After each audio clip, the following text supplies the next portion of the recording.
인간은 언제 죽는다고 생각하십니까? 불치병에 걸렸을 때? 아니면 맹독스프를 마셨을 때?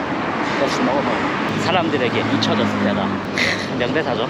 여기에서 말하는 죽음이란 무엇일까? 작품에서 사실 정말 여러 가지 단계의 죽음이 등장할 수밖에 없습니다. 작가라고 하는 직업은 인간을 다루는 직업이고, 인간을 다룬다는 것은 곧 인문학을 다룬다는 것이니까, 인문학에서 가장 중요한 주제가 무엇이겠습니까? 삶과 죽음이겠죠. 오늘은 그거에 대해서 한번 주제를 잡고 썰을 풀어보려 합니다. 지금은 말라카라고 하는 말레이시아에 있는 작은 시골 도시에 와 있고요. 바닷가에 있는 해상 모스크에 걸어가보고 있습니다. 너무 더워서 죽을 것 같은데 30분을 걸어가야 합니다. 여기 도시는 약간 이런 느낌이에요. 미국에 있는 LA에 갔다 오신 분들은 아시겠지만 조금 그런 느낌이 나요. 야자수부터 해서 낮은 건물에 상가들이 쭉 있는 게 뭔가 미국스럽죠. 여기는 사실 대항해 시대 때 포르투갈 그리고 뭐 영국 막 이런 나라들의 침략을 많이 받고 거기에 영향을 많이 받은 나라고, 도시라서 미국과는 거리가 멀긴 합니다. 예쁜 호텔과 물은 지저분하지만 나름의 예쁜 자연이 보이시죠? 이 예쁜 풍경 안에서 일사병 걸려서 죽을 것 같습니다. 땀이 지금 너무 많이 나고, 이렇게 만약에 일사병으로 죽게 된다면은 이거는 인간이 겪을 수 있는 가장 자연적인 죽음이라고 분류할 수 있을 겁니다. 병으로 죽거나 아니면 노화에서 죽거나 아니면 뭐 사고로 죽거나 이런 죽음들은 작품에서 크게 임팩트를 남기기 힘듭니다. 그냥 슬퍼하고 모두가 죽음을 받아들이는 그런 형태의 죽음이 되겠죠. 그래서 뭐 굳이 드라마 장르로서 슬픔을 뭐 전달해야 하는 씬이 아니라면 뭐 굳이 사용해야 할 필요가 있는 죽음일까 하는 그런 죽음. 아, 너무 더워. 그늘 하나 없냐.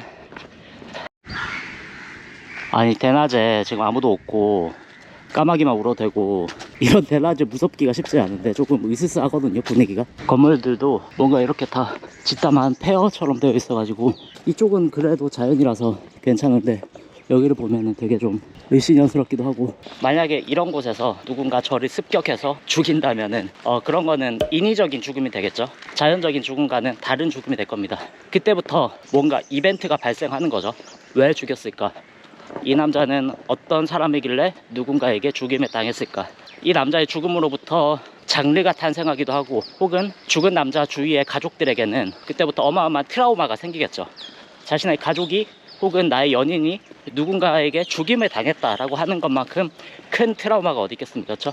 그래서 그것을 치료해주는 어떤 이벤트가 장르적 재미로, 드라마적 요소로 사용이 될 수도 있을 테고요. 야, 까마귀 재수없어. 이렇게 왜 이렇게 많아요, 까마귀가? 암신가? 나의 인위적인 죽음을.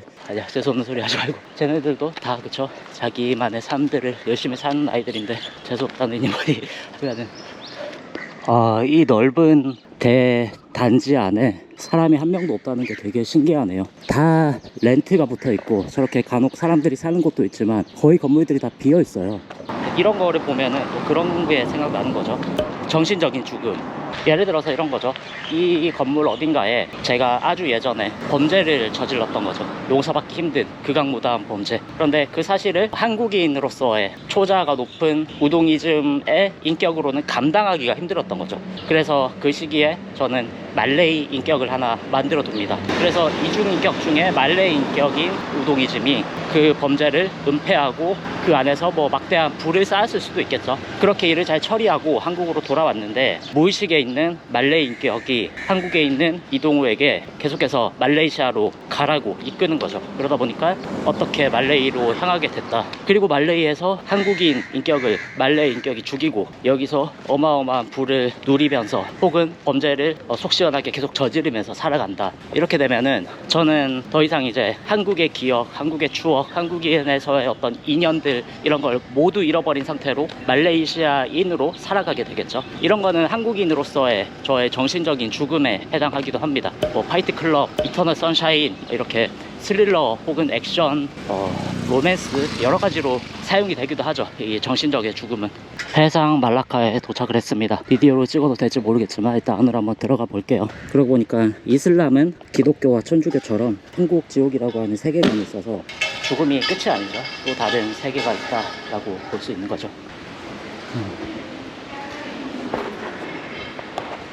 여기는 관광객을 위한 모스크가 아니라서 바깥은 구경할 수 있지만 안에는 들어가지 못하고, 여기 앞에서 그냥 내부만 조금 관찰할 수 있는 정도네요. 여기가 이렇게 바다 위에 있는 모스크라서 해상 모스크인데 되게 평화롭죠. 파도 소리랑 같이 모스크의 어떤 정경이 마음에 좀 위안을 주는 것 같습니다.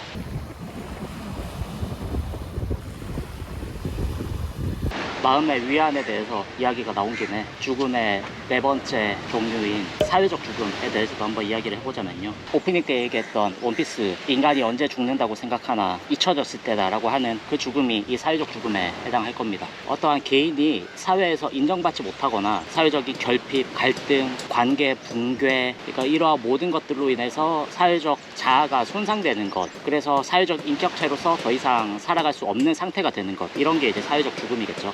쉬운 예시로 감옥에 가는 것도 사회적 죽음이라고 볼 수 있습니다.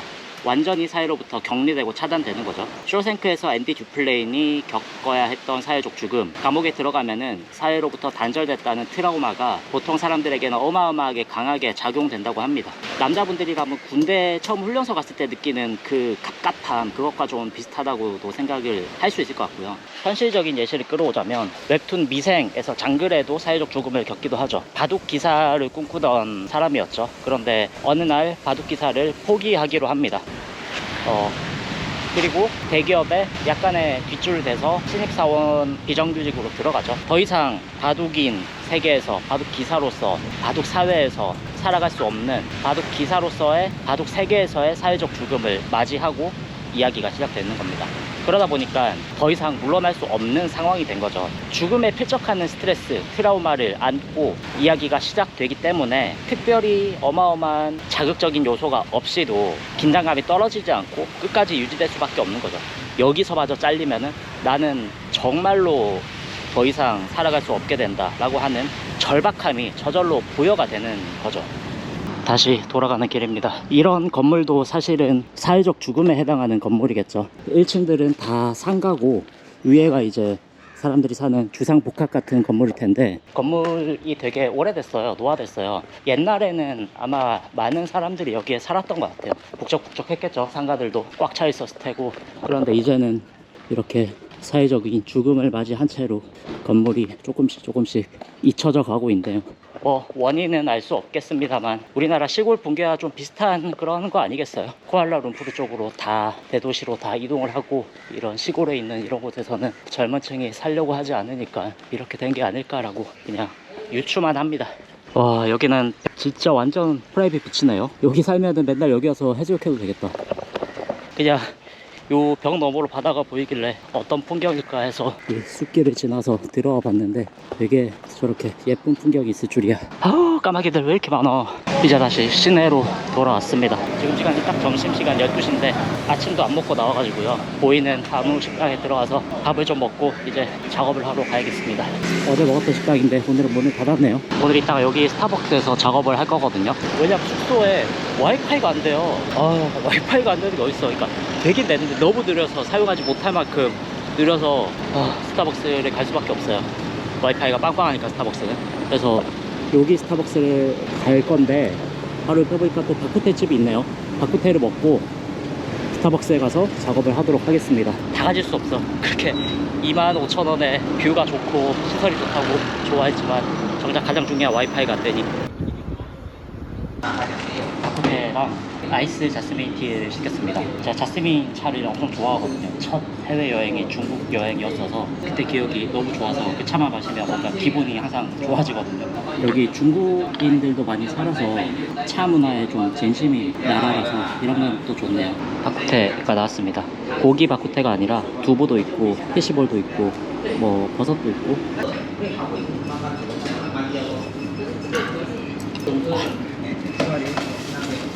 땡큐. 와, 맛있네.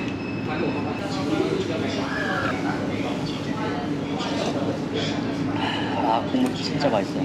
익숙한데 생소한 맛. 되게 건강해지는 한약재 맛이 느껴지는데 약간의 갈비탕 맛도 있고 아주 약간의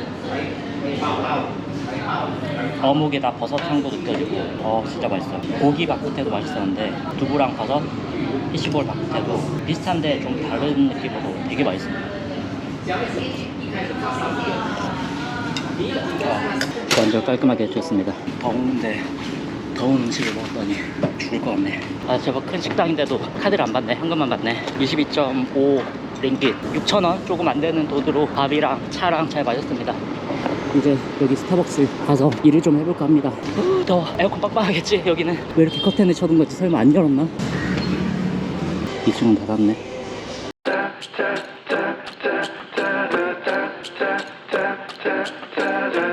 와 여기에 2층 테라스가 있네요. 몰랐네.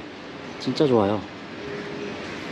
죽음에 대한 이야기를 하다 보니까 사회적 죽음에 대해서 할 얘기가 좀 많이 생기는 것 같은데, 시야를 넓게 가지는 것, 내 세상을 늘리는 것, 이게 중요하다는 생각으로 귀결되더라고요.